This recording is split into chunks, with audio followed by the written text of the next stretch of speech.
tema kali ini adalah ini ya, sejarah sebagai peristiwa dan sejarah sebagai karya, sejarah yang ditulis. Ya. Jadi, sejarah sebagai aktualite yaitu peristiwa-peristiwa sejarah apapun bentuknya, ya. Nah, kemudian peristiwa sejarah itu selalu meninggalkan jejak atau sering disebut vestigium atau bukti-bukti ya, eviden ini. Jadi ini prosesnya, bukti-bukti yang ditinggalkan itu tidak selalu lengkap berupa serpian-serpian peristiwa, baik itu yang tercatat ya, kalau yang tercatat itu bisa dokumen, arsip, maupun yang diingat, yaitu berupa message atau pesan yang diingat oleh pelaku-pelaku sejarah yang bersangkutan.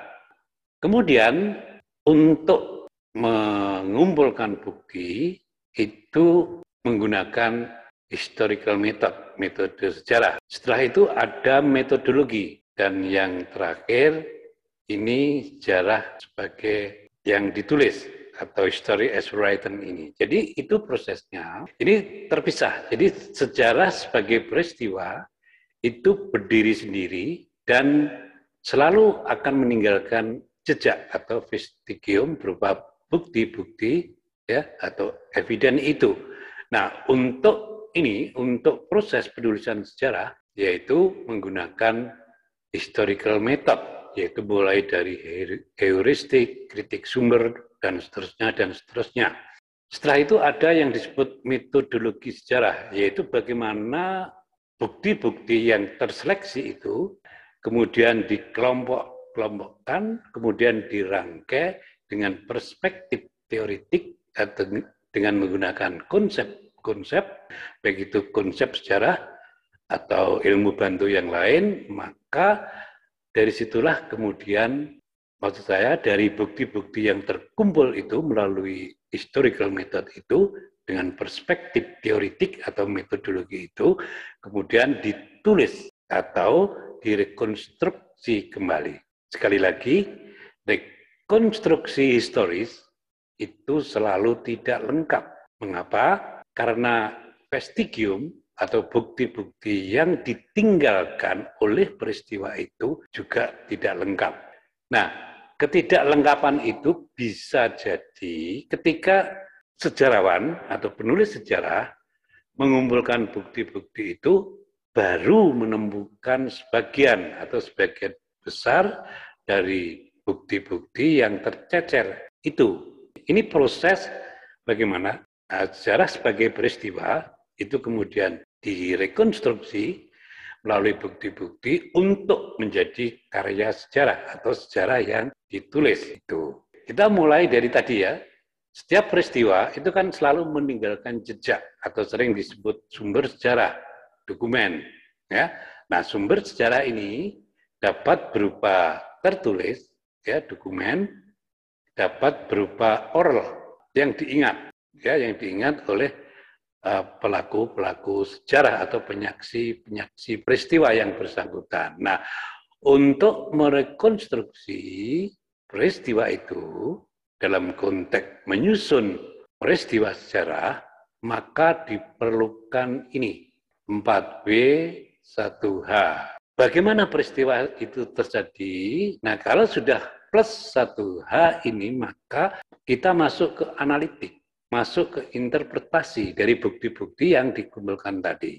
Nah, untuk merekonstruksi peristiwa itu dengan rumus 4W plus 1H itu harus ini. Peristiwa itu bernilai. Bernilai tidak hanya untuk historical science, untuk ilmu sejarah, tapi bernilai untuk kepentingan lain. Nah, berikutnya keaslian. Jadi, karya sejarah atau peristiwa yang direkonstruksi itu, yang kemudian ditulis dalam bentuk karya sejarah itu harus asli. Asli dalam konteks ini adalah rekonstruksi itu atau sejarah yang ditulis itu setidaknya mendekati peristiwa aslinya.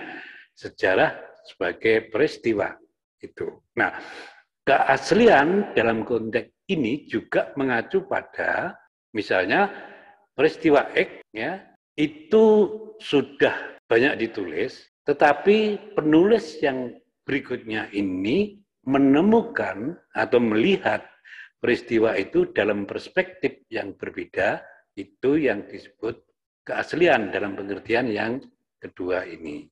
Artinya tidak ada duplikasi, artinya tidak ada tidak ada ya duplikasi. Jadi tidak ada tulisan yang mirip serupa.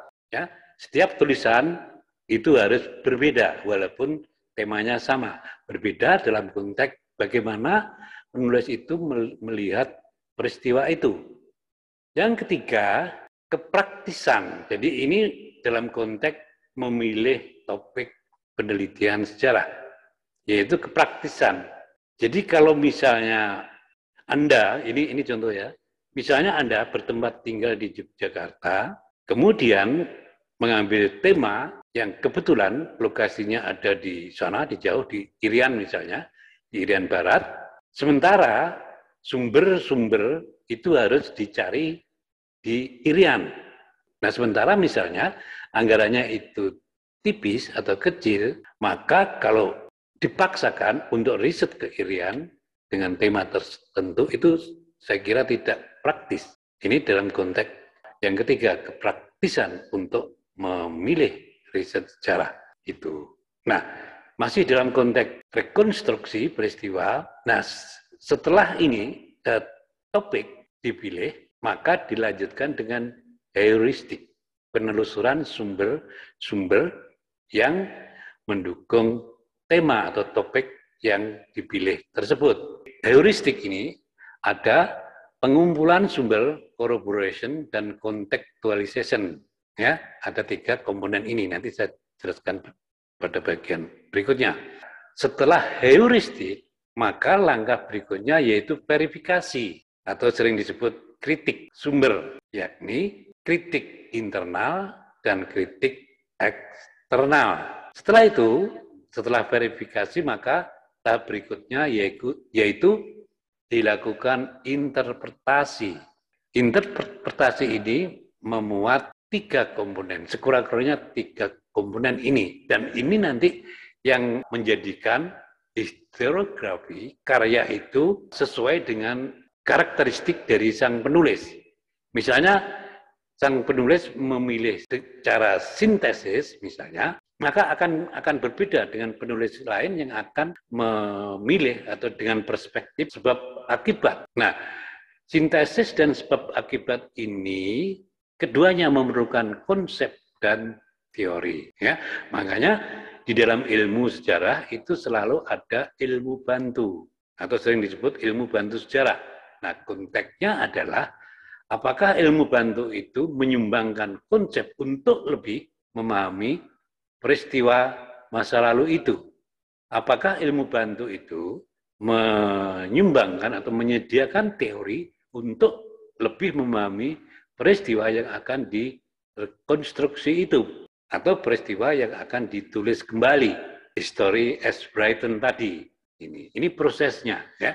Prosesnya mulai dari setiap peristiwa itu akan meninggalkan jejak atau vestigium. Nah, jejak itu ada jejak tertulis dan jejak lisan. Tugas sejarawan ya, yaitu memilih topik penelitian yang tepat sesuai dengan kemampuan dari penulis yang bersangkutan. Kemudian dilanjutkan heuristik, kemudian kritik sumber atau verifikasi, kemudian interpretasi, baru penulisan historiografi